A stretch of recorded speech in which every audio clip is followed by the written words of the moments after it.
السلام علیکم ورحمۃ اللہ۔ ہمارے ہاں یہ روایت یا اس طرح کی روایت زبانیں زد عام ہیں کہ میں شہر علم ہوں اور علی اس کا دروازہ ہے۔ پھر اس کے آڑ میں شیعہ حضرات تو بہت آگے چلے جاتے ہیں اور سیدنا علی رضی اللہ تعالیٰ عنہ کو ہی شارع بلکہ شریعت کا محور انہیں قرار دیتے ہیں، ہدایت کا سرچشمہ، اور ہدایت اور گمراہی کا فیصلہ ہی حضرت علی پر کر دیتے ہیں آگے۔ تو اس طرح کی ایک روایتیں تو من گڑت خود ساختہ ہیں۔ دوسرا ایسے لوگوں کی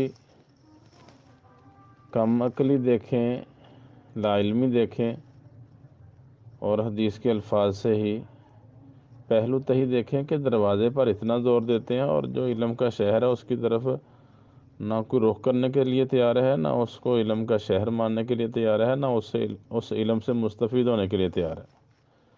سارا زور دروازے پہ ہی ہے۔ وہی دروازہ تو ایک داخل ہونے کا راستہ ہے، اس شہر تک پہنچنے کا، تو شہر تک پہنچتا کوئی نہیں، دروازے پہ آ کے پھر اپنی مرضی کے مفہوم لے کے ایسے ہی کہانیاں چلائی جاتی ہیں، لوگوں کو گمراہ کرنے کی پوری کوشش کی جاتی ہے۔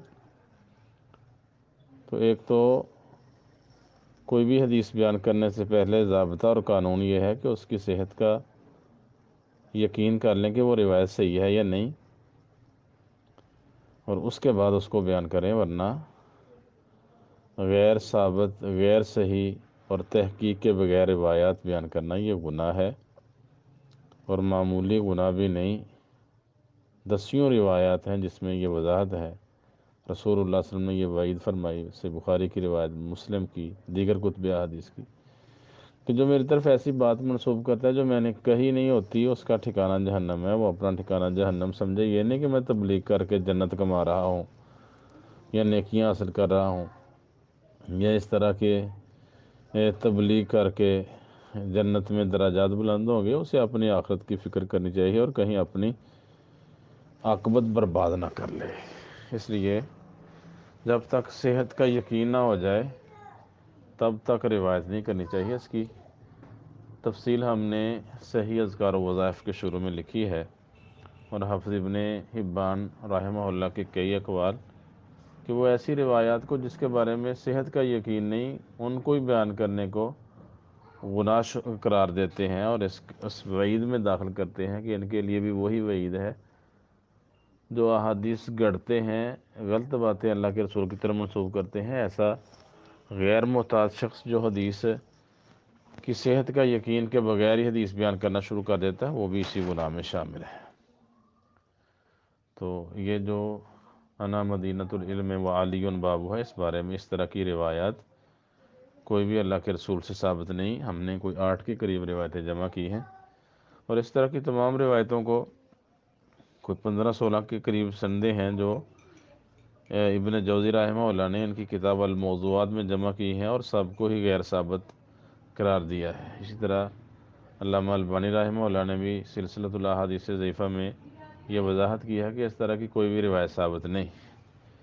تو یہ 8 روایتیں ہم نے جمع کی ہیں، ہم اس کو تفصیل سے ترتیب سے بیان کرتے ہیں۔ پہلی روایت ہے طبرانی کبیر 11ویں جلد 65 نمبر صفحہ اور 11061 نمبر روایت، مستدرک حاکم 3ری جلد 126 نمبر روایت، تاریخ بغداد 11ویں جلد 48 نمبر صفحہ، سلسلۃ الاحادیث ضعیفہ 2955 نمبر روایت ہے۔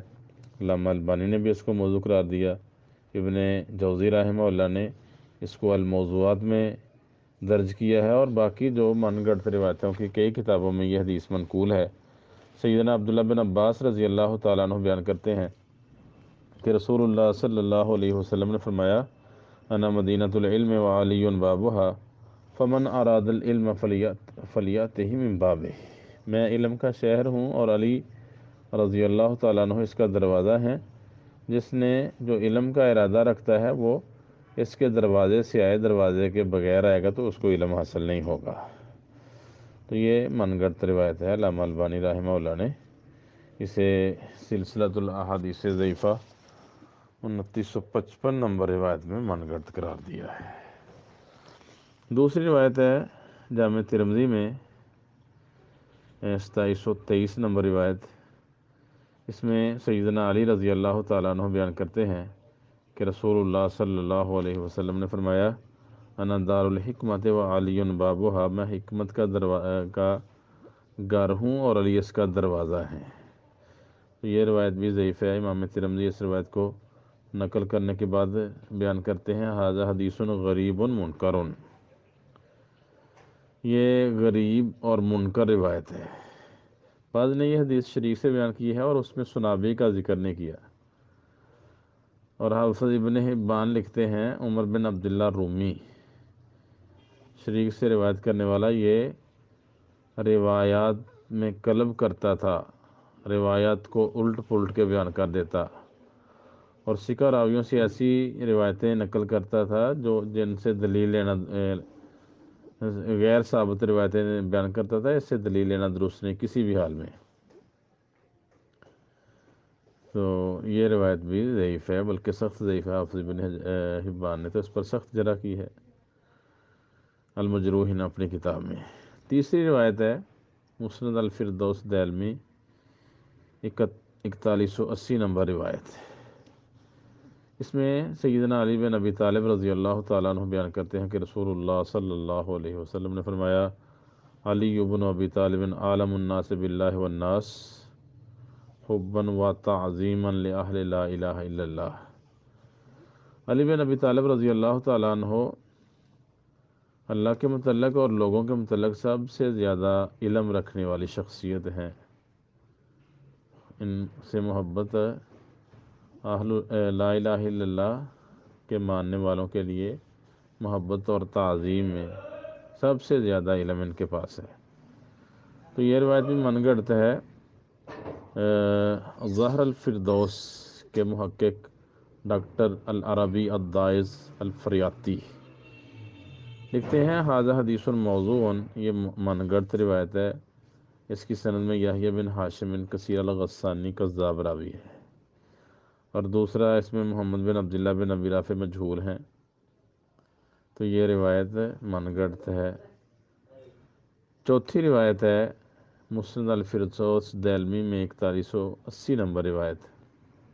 اس میں سیدنا سلمان فارسی رضی اللہ تعالیٰ عنہ بیان کرتے ہیں کہ رسول اللہ صلی اللہ علیہ وسلم نے فرمایا، عالم امتی من بعدی علی بن ابی طالب، میرے بعد میری امت میں سب سے بڑے عالم علی بن ابی طالب رضی اللہ تعالیٰ عنہ ہیں۔ یہ بھی سخت ضعیف ہے، بلکہ من گھڑت ہے۔ اس میں ابراہیم بن محمد بن حسن اصبہانی یہ متہم بالکذب راوی ہے، اور نجیح بن ابراہیم بن محمد الکرمانی ضعیف، اور زرار بن سرد التیمی متروک راوی ہے۔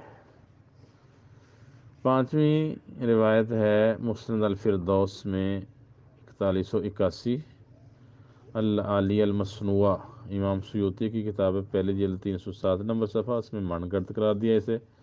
سلسلۃ الاحادیث ضعیفہ علامہ البانی کی کتاب ہے، اس میں حدیث نمبر 5798، علامہ البانی رحمہ اللہ نے بھی اس کو من گھڑت قرار دیا ہے۔ اس میں ابو ذر رضی اللہ تعالیٰ عنہ بیان کرتے ہیں کہ رسول اللہ صلی اللہ علیہ وسلم نے فرمایا، علی باب علمی و مبین لامتی ما ارسلت بہ من بعدی، علی میرے علم کا دروازہ ہے اور میری امت کے لیے وہ چیزیں واضح کرنے والا ہے میرے بعد جو مجھے عطا کی گئی ہیں۔ حبہ ایمان، حضرت علی سے محبت ایمان ہے، و بغضہ نفاق، اور ان سے بغض رکھنا نفاق ہے، والنظر الیہ رأفۃ، ان کی طرف دیکھنا ایک سکون کا باعث ہے۔ تو یہ روایت بھی من گھڑت ہے۔ اس میں محمد بن عبداللہ ابو المفضل شیبانی کذاب راوی ہے جو احادیث گھڑتا تھا۔ چھٹی روایت ہے مسند الفردوس میں 105، یہ سند کے بغیر ہی، اس کی سند ہی کوئی نہیں، تو یہ بھی خود ساختہ روایت ہے۔ عبداللہ بن مسعود رضی اللہ تعالیٰ عنہ بیان کرتے ہیں کہ رسول اللہ صلی اللہ علیہ وسلم نے فرمایا، انا مدینۃ العلم و ابو بکر اساسها و عمر حیطانها، میں علم کا شہر ہوں، ابو بکر اس کی بنیاد ہے، عمر اس کی دیواریں ہے، عثمان سقف ہے اس کی چھت ہے، وعلی بابھا علی اس کا دروازہ ہے، لا تقول فی ابی بکر و علی و عثمان الا خیر، ابو بکر علی اور عثمان کے بارے میں اچھی بات ہی کہو، ان کے بارے میں بد زبانی نہ کی جائے۔ ساتویں روایت ہے مسند الفردوس میں 106 نمبر اور سلسلۃ الاحادیث ضعیفہ میں چھٹی جلد 528 نمبر صفحہ ہے، اس میں اس کو خود ساختہ اور فردی روایت قرار دیا گیا کیونکہ اس کی سند ہی نہیں ہے۔ اس میں انس بن مالک رضی اللہ تعالیٰ عنہ بیان کرتے ہیں کہ رسول اللہ صلی اللہ علیہ وسلم نے فرمایا نا مدینۃ العلم وعلی بابھا وحلقتھا معاویہ، میں علم کا شہر ہوں، علی اس کا دروازہ ہے اور معاویہ اس دروازے کا حلقہ ہے، مطلب اس کی کنڈی۔ تو یہ روایت بھی خود ساختہ اور بغیر سند کے ہے۔ آٹھویں روایت ہے مسند فردوس میں، اس کے راوی عبداللہ بن عباس بیان کرتے ہیں کہ رسول اللہ صلی اللہ علیہ وسلم آیا انا میزان العلم و علی کفتہ، میں علم کا میزان ترازو ہوں، علی اس کے پلڑے ہیں، والحسن والحسین خیوتہ، حسن اور حسین اس ترازو کی رسیاں جس سے پلڑے بندھے ہوتے ہیں، و فاطمتھا علاقتھا، فاطمہ تو علاقتھا، علاقتہ فاطمہ رضی اللہ تعالیٰ عنہ اس کا حلقہ ہے جس سے ترازو بندھا ہوتا ہے، والآئمۃ من امتی عمودہ، میری امت کے آئمہ جو ہیں وہ اس کا ستون ہے، یوزن اعمال المحبین لنا والمبغضین لنا، ہم سے محبت کرنے والوں سے اور ہم سے نفرت کرنے والوں کے اعمال تولے جائیں گے اس ترازو پہ۔ تو یہ بھی مسند الفردوس میں 107 نمبر بغیر سند کے خود ساختہ روایت ہے۔ تو یہ روایات تھی اس حوالے سے جس میں مشہور یہ ہے کہ علی علم کا دروازہ ہے، تو علی سے علم سیکھو۔ تو علی رضی اللہ تعالیٰ عنہ کے فضائل میں صحیح احادیث سے بہت سی عظمتیں فضیلتیں ثابت ہوتی ہیں، وہ صحیح روایات بیان کرنی چاہیے۔ یہ خود ساختہ روایتیں کر کے پھر اپنی من پسند مفہوم لینا یہ تو بالکل ہی درست نہیں، اور اس سے علی رضی اللہ تعالیٰ عنہ کی شان میں غلو کرنا، باقی صحابہ کی توہین کرنا، جو حضرت علی رضی اللہ تعالیٰ عنہ کا اپنا نظریہ نہیں تھا۔ اس کے برعکس صحیح بخاری میں تفصیلی روایت ہے، رسول اللہ صلی اللہ علیہ وسلم نے جو اپنا خواب بیان کیا کہ خواب میں دیکھا میں نے پانی، ایک کنویں سے پانی نکالنا شروع کیا، اس کے بعد حضرت ابو بکر کی باری آئی تو انہوں نے کچھ ہی ڈول نکالے، تو وہ بھی جس طرح بندہ تھکا ہوا یا کمزور ہوتا ہے۔ پھر ایک تیسرا شخص آیا اور وہ شخص حضرت عمر تھے، انہوں نے اس کنویں سے اتنا پانی نکالا کہ اس کو منڈیروں تک چڑھا دیا، کھیتوں کے پانی پانی کر دیا، بہت لوگوں کھیتوں کو سیراب کیا۔ تو صحابہ کرام نے پوچھی اس کی تعبیر، اس خواب کی تعبیر کیا ہے؟ تو آپ نے فرمایا اس سے مراد علم ہے۔ تو مطلب شریعت کا علم یا حکومت کا علم رسول اللہ صلی اللہ علیہ وسلم کے بعد ابو بکر کو عطا ہوا، ان کو تھوڑا موقع ملا، اس کے بعد حضرت عمر رضی اللہ تعالیٰ عنہ آئے اور چھا گئے۔ تو صحیح روایات میں جو صحابہ کے جو اوصاف بنتے ہیں، جو ان کی خوبی ہیں، وہ بیان کرنی چاہیے۔